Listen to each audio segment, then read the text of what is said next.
पहली खबर IT sector से जुड़ी। देखिए, नतीजों के सीजन में अगर आप एक निवेशक हैं, अगर आप एक ट्रेडर हैं, तो आप आईटी के नतीजों को, कंपनियों के नतीजों को एक दूसरे चश्मे से देख सकते हैं। लेकिन नतीजे उनके लिए भी महत्वपूर्ण होते हैं जो इंजीनियरिंग की पढ़ाई कर कर नौकरियों के लिए आईटी कंपनी की तरफ देख रहे हैं। आईटी सेक्टर में रोजगार बढ़ने की रफ्तार रुक सी गई है। आईटी कंपनियों की तरफ से जारी किए गए जून तिमाही के नतीजों में पता चला कि देश भर की 6 दिग्गज कंपनियों में जून तिमाही में कर्मचारियों की संख्या 4,000 भी नहीं बढ़ी है। मतलब आप समझिए, जितने पिछले साल थे, पिछली तिमाही में थे, अब उनसे की जो संख्या में इजाफा है वो 4,000 भी नहीं है। 2024 की जून तिमाही के मुकाबले ग्रोथ 72% घट गई है। अब इसमें आप थोड़ा एआई का सहयोग मान लीजिए और बाकी अर्थव्यवस्था में सुस्ती का, ग्लोबल इवेंट्स का। 2024 की जून तिमाही में टॉप 6 आईटी कंपनियों में कर्मचारियों की संख्या करीब 14,000 बढ़ी थी।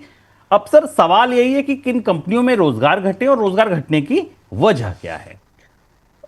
आईटी कंपनियों का रोजगार आपको निवेशक के तौर पर भी और रोजगार बाजार के तौर पर भी दोनों तरह से जोड़ता है। और यह समझना जरूरी होता है कि अगर आईटी कंपनियां या सूचना तकनीक की भारत की बड़ी कंपनियां, इन्फोसिस, टीसीएस जैसी कंपनियां अगर ज्यादा लोगों को हायर नहीं कर रही हैं, तो इसका मतलब है कि उनके बिजनेस प्रॉस्पेक्ट्स भी उतने अच्छे नहीं है, क्योंकि उनको ज्यादा मांग की, डिमांड की उम्मीद नहीं, और दूसरी तरफ रोजगार बाजार के लिए अच्छी खबर नहीं है।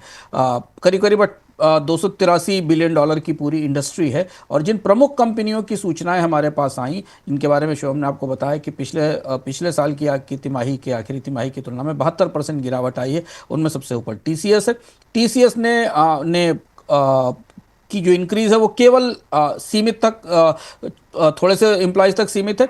इसके बाद इन्फोसिस है, इन्फोसिस के बाद एचसीएल है, एचसीएल के बाद विप्रो है, टेक महिंद्रा है, और एलटीआई माइंट्री है। इन सारी कंपनियों में मिलाकर 4,000 से कम नौकरियां बनने की संभावना, ये उनकी तिमाही नतीजों का संकेत है। और ये दो बड़े ट्रेंड बता रहा है। एक तो मैंने आपको शुरुआत में बताया कि कंपनियां आईटी की डिमांड को लेकर बहुत आशान्वित नहीं है। अमेरिका में डोनाल्ड ट्रंप की इमिग्रेशन नीतियों के कारण बड़ा असमंजस है, उथल पुथल है। कल डोनाल्ड ट्रंप ने कहा भी कि अमेरिका की कंपनियों को भारतीय कर्मचारियों को हायर नहीं करना चाहिए, ये भी कल उनका बयान आया। और दूसरी बड़ी चीज़ है कि ये जो मिड लेवल के एम्प्लॉयज़ हैं, इनकी जगह आर्टिफिशियल इंटेलिजेंस आ रही है। बहुत सारे प्रोसेस ड्रिवन वर्क जो कंपनियों में होते हैं वो अब आर्टिफिशियल इंटेलिजेंस को सौंपे जा रहे हैं। तो भारत का जो सबसे सुनहरा, सबसे गुलाबी बाजार था, जिसे देखते हुए भारत में सैकड़ों यूनिवर्सिटीज़ और टेक्नोलॉजी कोर्सेज चलते थे, उनके लिए ये खबर बेहद निराशाजनक है कि ये सारी बड़ी कंपनियां मिलकर केवल 4 से 5 हज़ार नई नौकरियां ही क्रिएट कर पाई हैं।